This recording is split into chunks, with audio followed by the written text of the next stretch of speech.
பொய் சொல்ற மாதிரி இருக்கா என்று பதிலுக்கு சர்வா கேட்டான். அப்படி இல்ல. சரி, நம்ம ஒன்று பண்ணலாம். நான் இப்பவே வேதிகாவுக்கு ஃபோன் பண்ணி இங்க வர சொல்றேன் என்று போனை எடுக்க போக சட்டென அவளை தடுத்த சர்வா, என்ன பண்றீங்க நீங்க? அதான் சொல்றேன்ல, இது என் பாஸ் கார்னு. அதை எதுக்கு வேதிகா பார்க்கணும்? அவளை எதுக்கு டிஸ்டர்ப் பண்ணிக்கிட்டு என்று சர்வா மறுத்ததை சந்தேகமாக பார்த்தவள், ஓகே, அவளுக்கு நான் கால் பண்ணாம இருக்கணும்னா நீங்க எனக்கு ட்ரீட் கொடுக்கணும், ஓகேவா என்று சொல்லிவிட்டு அவளும் காரில் ஏறி அமர்ந்தாள். அவள் பேசும் விதமும் அவளது நடவடிக்கைகளும் வித்தியாசமாக இருந்தாலும் சரி வாங்க என்று கூறினான் சர்வா. அதே நேரம் மேனேஜரும் காரின் டாக்குமெண்டோடு வந்துவிட பேப்பர் ஒர்க்கை எல்லாம் முடித்துவிட்டு சர்வா சிவானியோடு அங்கிருந்து கிளம்பினான். சிவானியை தனது புதிய காரில் விஸ்தாரா ஹோட்டலுக்கு அழைத்துச் சென்றான் சர்வா. அவளை லாபியில் வெயிட் பண்ண சொல்லிவிட்டு வந்தவன் பார்க்கிங்கில் ஃபாரின் கிளையண்டுடன் பேசிக் கொண்டிருந்த விக்ரமனை பார்த்ததும் அவரை நோக்கி நடந்தான். சர்வாவை பார்த்ததும் விக்ரமனும் புன்னகைத்தார். என்ன சர்வா இங்க? லஞ்சு சாப்பிடலான்னு வந்தேன் அங்கிள். இந்த விஐபி கார்டு வச்சுக்கோ. இங்க நீ எப்ப வேணாலும் வரலாம், ரிலாக்ஸ் பண்ணலாம் என்று கார்டை கொடுக்க அப்போது சட்டென ஒரு கார் படு வேகமாக அவர்களை முட்டித்தள்ள பாய்ந்து வந்தது. விக்ரமனை தாக்குவதற்காக வேகமாக வந்த காரை கவனித்த சர்வா நொடிப்பொழுதில் சட்டென பாய்ந்து விக்ரமனை எடுத்து காப்பாற்றினான். டமார் என பில்லரில் இடித்து கார் நிற்க அதிலிருந்த முகமூடி அணிந்த ஒருவன் சரக்கென கத்தியை விக்ரமனை நோக்கி வீசினான். சர்வா சுதாரித்து விக்ரமனை விலக்கினான். பாடி கார்ட்ஸ் வேகமாக ஓடிவர சட்டென அந்த மர்மக்கார் சீறி பாய்ந்து கேட்டை உடைத்துச் சென்றது. அங்கிள், உங்களுக்கு ஒன்றும் ஆகல இல்ல? இல்ல சர்வா, தேங்க்ஸ், சரியான நேரத்தில் காப்பாத்திட்ட. நான் சொன்னேன்ல, இது ஆதிசேஷனோட வேலை தான். டைகர் வந்த விஷயம் கண்டிப்பா அவனுக்கு தெரிஞ்சிருக்கும். அதான் என்ன கொல்ல அட்டம் பண்ணிருக்கான். இனிமே நம்ம அடிக்கடி பப்ளிக்ல இந்த மாதிரி மீட் பண்ணிக்க வேண்டாம். நீயும் சேஃபா இரு. நான் இப்ப கிளம்புறேன் என்று அவர் சொல்ல சர்வாவுக்கும் நிலைமையின் தீவிரம் புரிந்தது. Okay uncle, take care, will call you tonight என்று அவரை அனுப்பி வைத்துவிட்டு மீண்டும் ஹோட்டல் லாபிக்கு வந்த சர்வா ஷிவானியிடம் வந்து போலாமா என்று கேட்டான். அவளும் தலையை அசைத்தபடி அவனை பின்தொடர்ந்தாள். நீங்க விக்ரமன் சார் கிட்ட தான் ஒர்க் பண்றீங்களா? நீங்க இவ்வளோ பெரிய இடத்துல ஒர்க் பண்றீங்கன்னு வேதிகா என்கிட்ட சொல்லவே இல்லை என்று விசாரிக்க அதற்குள் சர்வா ஒரு டேபிளில் அமர்ந்து விட்டான். முதல்ல ஏதாவது ஆர்டர் பண்ணலாம், எனக்கு ரொம்ப பசிக்குது என்றவன் அவளுடைய கேள்வியை மொத்தமாக அவாய்ட் பண்ணி இருக்க, என்கிட்ட இருந்து எதையாவது மறைக்கிறீங்களா, இல்ல நான் ஏதாவது தெரிஞ்சுக்க கூடாதுன்னு நினைக்கிறீங்களா என்று ஷிவானி நேரடியாக கேட்க, நான் என்ன மறைக்க போறேன்? அதுவும் நீ எனக்கு ஒரு கம்ப்ளீட் ஸ்ட்ரேஞ்சர். உன்கிட்ட எனக்கு மறைக்கிறதுக்கு ஒன்றும் இல்லை, அதே சமயம் ஷேர் பண்ணிக்கிறதுக்கும் ஒன்றும் இல்லை. ஃபர்ஸ்ட் என்ன வேணுமோ அதை ஆர்டர் பண்ணு என சர்வா ஈஸியாக தோளை குலுக்க அதற்கு ஷிவானி பதில் ஏதோ சொல்ல வந்த பொழுது வெயிட்டர் வந்ததால் அந்த பேச்சு தடைப்பட்டு விட்டது. அவர்கள் இருவரும் ஆர்டர் கொடுத்த பின்பு வெயிட்டர் நகர்ந்து போக ஷிவானி அப்பொழுதும் விடவில்லை.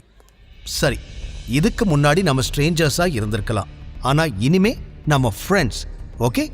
இப்ப சொல்லுங்க, நீங்க என்ன ஒர்க் பண்றீங்க, அதுவும் இவ்வளோ பெரிய இடத்துல என்னவா இருக்கீங்க என்று மீண்டும் ஆரம்பித்து விட்டாள்.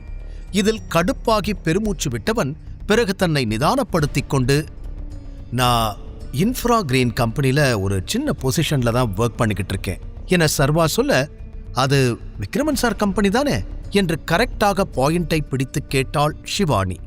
சர்வாவும் மறக்காமல் ஆமா என்று தலையசைக்க ஷிவானி அடுத்து வாயை திறக்கும் முன்பே ஒரு இளைஞன் அவளை நெருங்கி வந்து ஹலோ கார்ஜியஸ் என்று அழைக்க அவள் கவனம் தடைப்பட்டது. ஃபார்மலாக உடை அணிந்திருந்த அந்த இளைஞன் ஷிவானியை பார்த்து புன்னகைக்க அவளோ புரியாமல் பார்த்தாள். அவனோ, இதை நான் சொல்லியே ஆகணும், நீங்க ரொம்ப அழகா இருக்கீங்க என்றவன் தொடர்ந்து, திடீர்னு யாருனே தெரியாத ஒரு பையன் வந்து இப்படி பேசினா உங்களுக்கு யாருடா இவன்னு தான் தோணும். ஆனா உங்கள மாதிரி அழகான பொண்ணை மிஸ் பண்ணிட்டோமேன்னு பின்னாடி ஃபீல் பண்ணிடக்கூடாதுன்னு தான் நேரடியா அப்ரோச் பண்றேன். என் கூட டேட்டுக்கு வரியா?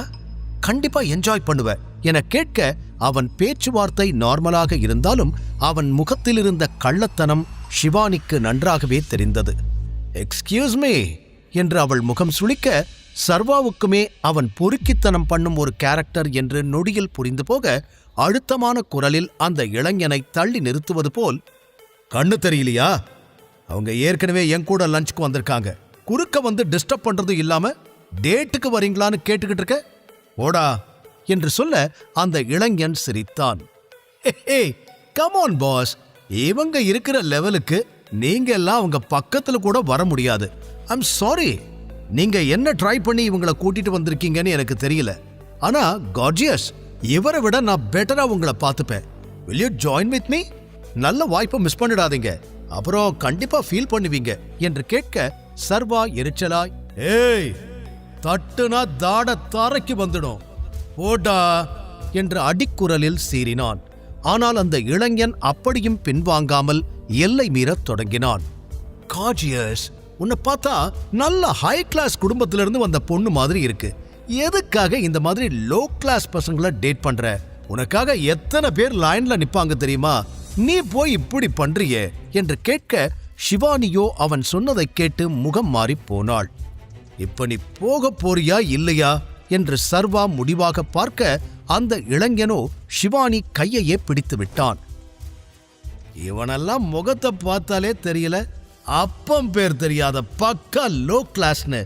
இவனை நம்பி இங்க வந்திருக்கியே, இவனால இங்க லஞ்சுக்கு கொடுக்கிற பில்ல கட்ட முடியுமான்னு கூட தெரியல என்று முடிக்கும் முன்பே அவன் கன்னத்தில் பளார் என்று அரைந்திருந்த சர்வா அதிரடியாக எழுந்து விட்டான்.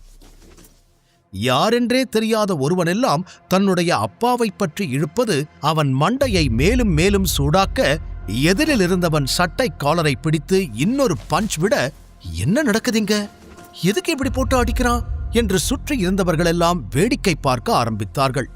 சர்வா அடுத்தடுத்து கொடுத்த அடிகளில் அந்த இளைஞனின் மூக்கு உடைந்து ரத்தம் கொட்ட, என்ன சொன்ன? நான் அப்பா பேர் தெரியாம வளர்ந்தவனா? உங்க அப்பா இப்படிதான் மத்தவங்களை பத்தி கேவலமா பேச சொல்லி கொடுத்தானா?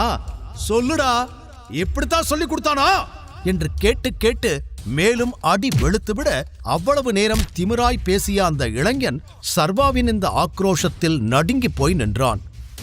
அவன் முகத்திலிருந்து வடிந்த ரத்தம் அவன் உடைகளை எல்லாம் சிவப்பு மயமாய் மாற்றியிருக்க, மேலும் சுற்றி இருந்தவர்களுக்கும் சர்வாவை நெருங்க பயமாக இருக்க, பின்பு ஒரு வயதான மனிதர்தான், தம்பி விடுப்பா, என்ன பிரச்சனையா இருந்தாலும் பேசுங்க, அடிச்சுக்காதீங்க என்று சொல்ல, பின்பே சர்வா நிதானமாக மாறினான்.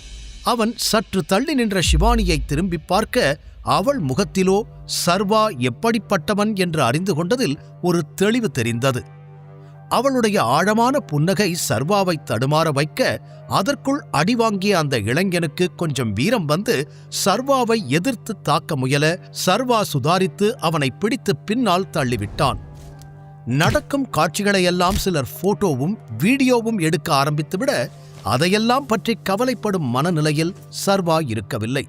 திடீரென்று, என்ன நடக்குது இங்க என்று கத்தியபடி ஹோட்டல் மேனேஜர் அங்கு ஓடி வந்தார். அந்த இளைஞன் அழுதபடி, பாருங்க சார், எப்படி அடிச்சிருக்கான்னு, என் முகத்தையே நாசமாக்கிட்டா. இப்படிதான் உங்க ஹோட்டலுக்கு வர கெஸ்டை எல்லாம் ட்ரீட் பண்ணுவீங்களா என அழுகையோடு கேட்க, சர்வாவுக்கு அவனுடைய முதலை கண்ணீரை பார்த்து எரிச்சலானது. மேனேஜர் சர்வாவிடம், எவ்வளவு தைரியம் இருந்தா எங்க விஐபி கஸ்டமர் மேல கை வச்சிருப்ப என்று கத்த ஆரம்பிக்க, சர்வாவோ அவரை பொருட்படுத்தாமல், முதல்ல தேவையில்லாம எங்க டேபிளுக்கு வந்து என் கூட இருந்த பொண்ணுகிட்ட பேச்சு கொடுத்து பிரச்சனைய ஆரம்பிச்சது அவன்தான். அதோட என் அப்பாவை பத்தி தப்பா பேசுனதும் அவன்தான். முதல்ல மத்தவங்க கிட்ட டீசென்ட்டா நடந்துக்கிறது எப்படின்னு உங்க விஐபி கஸ்டமருக்கு சொல்லி கொடுங்க, அப்புறம் வந்து எனக்கு கிளாஸ் எடுங்க என்று கூற, உடனே மேனேஜர், இந்த சின்ன விஷயத்துக்கு இவ்ளோ பெரிய அடிதடி நடக்கணுமா? வாயில பேசிக்கிட்டு இருக்கும்போது நீங்க எப்படி கை நீட்டி அடிக்கலாம்? அது தப்பு, மரியாதையா அவர்கிட்ட மன்னிப்பு கேளுங்க என்று சொல்ல, சர்வா பட்டன, முதல்ல அவனை என்கிட்ட மன்னிப்பு கேட்க சொல்லுங்க, நானும் கேட்கிறேன் என்று சொல்ல, அந்த இளைஞன் திமிரிக் கொண்டு வந்து, ஏய் ஒழுங்கா சாரி கேட்டுடு, நான் யாருன்னு உனக்கு தெரியாது, நீ மன்னிப்பு கேட்காட்டி இந்த இடத்துல இருந்து உயிரோட போக மாட்ட என்று மிரட்டத் தொடங்க, நிலைமை மேலும் மோசமாக மாறியது. பின்பு ஷிவானிதான் இடையில் வந்து, சார், தப்பு இவர் மேல கிடையாது, அவன்தான் என்ன ஹராஸ் பண்ணான், தப்பு தப்பா பேசினான், அது என்னன்னு கேட்கிறப்பதான் 2 பேருக்கும் சண்டை பெருசாயிடுச்சு என்று சொல்ல, இப்பொழுது மொத்த கவனமும் ஷிவானி பக்கம் திரும்பி விட்டது. இவன் யாருன்னே எனக்கு தெரியாது, முன்ன பின்ன தெரியாத பொண்ணுகிட்ட வந்து பிரச்சனை பண்ணுனா அவங்க கூட இருக்கிறவங்க பார்த்துட்டு சும்மா இருப்பாங்களா? அதனாலதான் சர்வா இவனை அடிச்சாரு. அவன்தான் இவர்கிட்ட சாரி கேட்கணும் என்றாள். சட்டென விக்ரமன் கொடுத்த கார்டை எடுத்து மேனேஜரிடம் நீட்டிய சர்வா, இந்த கார்டை எனக்கு யார் கொடுத்தாங்கன்னு பார்த்துட்டு அதுக்கப்புறம் நான் மன்னிப்பு கேட்கணுமா வேண்டாமான்னு முடிவு பண்ணுங்க என்று கூற, மேனேஜர் சர்வா கையில் இருந்த கார்டை வாங்கி செக் பண்ண அதிலிருந்த பெயரை பார்த்ததும் அவர் முகம் பேய் அடித்தது போல் மாறியது. அந்த கார்டில் விக்ரமனின் பெயர் இருப்பதால் சர்வா விக்ரமனுக்கு க்ளோஸான ஆள் என்று புரிந்து கொண்டவர், இதற்கு மேலும் சர்வாவிடம் பிரச்சனை பண்ணினால் தன்னுடைய வேலையே போய்விடும் என்ற பயத்தில் சட்டென திரும்பி அந்த இளைஞனிடம் கத்த ஆரம்பித்து விட்டார்.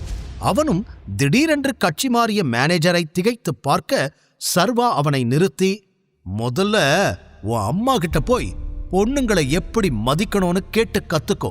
கொஞ்சமும் டீசன்சி இல்லாம நீ பொறுக்கித்தனம் பண்ணிட்டு என்ன லோ கிளாஸ்ங்கிறியா? ஒருத்தன் லோ கிளாஸா ஹை கிளாஸாங்கிறது அவனோட ட்ரெஸ்ஸிலேயோ உருவத்திலேயோ இல்லடா, அவன் நடந்துக்கிற விதத்துல இருக்கு.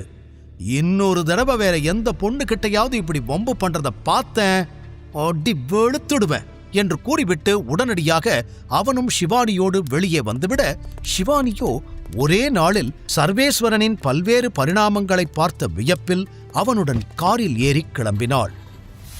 அவள் மனதில் என்ன ஓடுகிறது என்று புரியாமல் சர்வாவுக்கே குழப்பமாயிருக்க, இன்னொரு பக்கம் அவனுக்கு பசிக்க வேறு செய்தது. சின்ன வயதிலிருந்தே அவன் தன்னுடைய பசியை பெரிய விஷயமாய் கருதியது கிடையாது. இப்பொழுது பணம் கைக்கு வந்துவிட்டாலும் அந்த பழைய பழக்கங்கள் மாறாமல் அப்படியே இருக்க, உடனடியாக வீட்டுக்கு